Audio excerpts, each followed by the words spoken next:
നമസ്കാരം, news prime മലയാളത്തിലേക്ക് സ്വാഗതം. ഇന്ത്യൻ പാർലമെന്റ് എന്നാൽ നരേന്ദ്രമോദിയുടെയും BJP നേതൃത്വത്തിന്റെ കുത്തകയാണെന്നൊക്കെ വിചാരിച്ചു പോയി അവർ.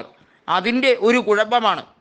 അതുകൊണ്ടാണല്ലോ 17ാം ലോക്സഭാ സമയത്ത് അവസാന നാളുകളിൽ പുതിയ പാർലമെന്റ് സമുച്ചയത്തിനുള്ളിൽ ഉദ്ഘാടനത്തിന് രാഷ്ട്രപതിയെ പോലും ക്ഷണിക്കാതെ നരേന്ദ്രമോദി ചെങ്കോലും കിരീടവുമൊക്കെ അണിയുന്ന രീതിയിലേക്ക് പാർലമെന്റിൽ ചില പഴയ നടപടികൾ, അതും രാജഭരണകാലത്തെ നടപടികൾ ഈ ജനാധിപത്യ രാജ്യത്തിൽ അടിച്ചേൽപ്പിക്കാൻ ശ്രമിച്ചത്.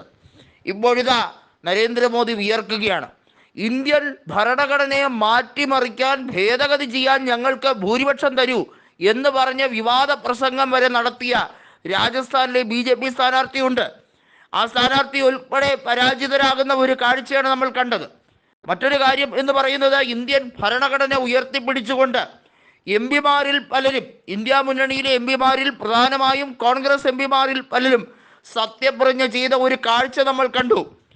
KC വേണുഗോപാലും ഷാഫി പറമ്പിലും അടക്കം നിരവധിയായ നേതാക്കൾ ഇന്ത്യൻ ഭരണഘടന ഉയർത്തിപ്പിടിച്ചുകൊണ്ട് പാർലമെന്റിൽ സത്യപ്രതിജ്ഞ ചെയ്യുമ്പോൾ കരഘോഷങ്ങൾ മുഴങ്ങുകയാണ്.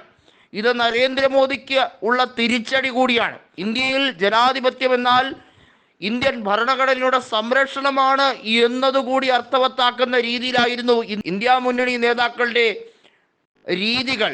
അതുകൊണ്ട് തന്നെ ഇത്തവണ ഇന്ത്യ മുന്നണിക്ക് വലിയ രീതിയിലുള്ള ഒരു ആധിപത്യം നേടിയെടുക്കാൻ കഴിയും എന്ന കാര്യത്തിൽ സംശയമില്ല. ഈ ഭരണം 5 കൊല്ലം പോകില്ല എന്നുള്ളത് മാത്രമല്ല, ഇന്ത്യ മുന്നണി വിചാരിച്ചാൽ എപ്പോൾ വേണമെങ്കിലും BJPയെ തള്ളി താഴെയിടാൻ കഴിയുന്ന രീതിയിലേക്കാണ് നടപടികൾ.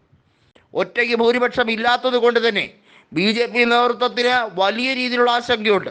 ഒപ്പം BJPക്കുള്ളിൽ തന്നെ ഗ്രൂപ്പുണ്ട്. നരേന്ദ്രമോദിയെ വിമർശിക്കുന്നവർ നിരവധി BJP നേതൃത്വത്തിനകത്തുണ്ട്. ഗഡ്കരിക്ക് വേണ്ടി ജയ് വിളിക്കുന്നവരും മോദിയെ തള്ളിപ്പറയുന്നവരും അനേകമുണ്ട് എന്നുള്ളത് മോദിക്ക് തന്നെ അറിയാം. മോദിയുടെയും ഷായുടെയും കളികൾ ഇനി നടക്കില്ല. പാർലമെന്റിൽ ജനാധിപത്യം പുലരും എന്നുള്ളതും കോൺഗ്രസിന്റെ തിരിച്ചുവരവ് ഗംഭീരപൂർവ്വം, ആഘോഷപൂർവ്വം കൊണ്ടാടുകയാണെന്നുള്ളതും ജനങ്ങൾക്ക് തന്നെ മനസ്സിലായി കഴിഞ്ഞിരിക്കുന്നു. പാർലമെന്റിൽ ചരിത്രത്തിലാദ്യമായി ഒരു സ്പീക്കർ തെരഞ്ഞെടുപ്പ്. നരേന്ദ്രമോദി ക്ഷീണിതനാണ്. ഇനി മുന്നോട്ട് പോകുമ്പോൾ പഴയ മോദിയുടെ പ്രസരിപ്പ് ഒരിക്കലും കാണില്ല എന്നതും, ഒറ്റയ്ക്ക് ഒരു നടപടിയും എടുക്കാൻ കഴിയില്ല എന്നതും, ഒറ്റയ്ക്കൊരു ബില്ല് അവതരിപ്പിക്കാൻ NDA മീറ്റിംഗ് വിളിച്ചുകൂട്ടാതെ കഴിയില്ല എന്നുള്ളതും വ്യക്തമായി കഴിഞ്ഞിരിക്കുന്നു. അതുകൊണ്ടാണല്ലോ ലീഡർ ഓഫ് ദി ഹൗസിനെ, അതായത് ലോക്സഭ സഭാനാഥനെ തിരഞ്ഞെടുക്കുന്ന ഘട്ടത്തിൽ പോലും BJPയുടെ പാർലമെന്ററി പാർട്ടി യോഗമല്ല വിളിച്ചു ചേർത്തത്, പകരം NDAയുടെ പാർലമെന്ററി പാർട്ടി യോഗമാണ് വിളിച്ചു ചേർത്തത്. ഇതിൽ നിന്ന് തന്നെ മനസ്സിലാകും മോദി എത്ര ദുർബലനാണ് എന്നുള്ളത്. അമിത്ഷായുടെയും മോദിയുടെയും കുതന്ത്രങ്ങളൊന്നും തന്നെ ഇനി ചെലവാവുകയില്ല എന്ന് KC വേണുഗോപാലും അതുപോലെ തന്നെ പ്രമുഖരായ കോൺഗ്രസ് നേതാക്കളും പറയുന്നത് അതുകൊണ്ടാണ്.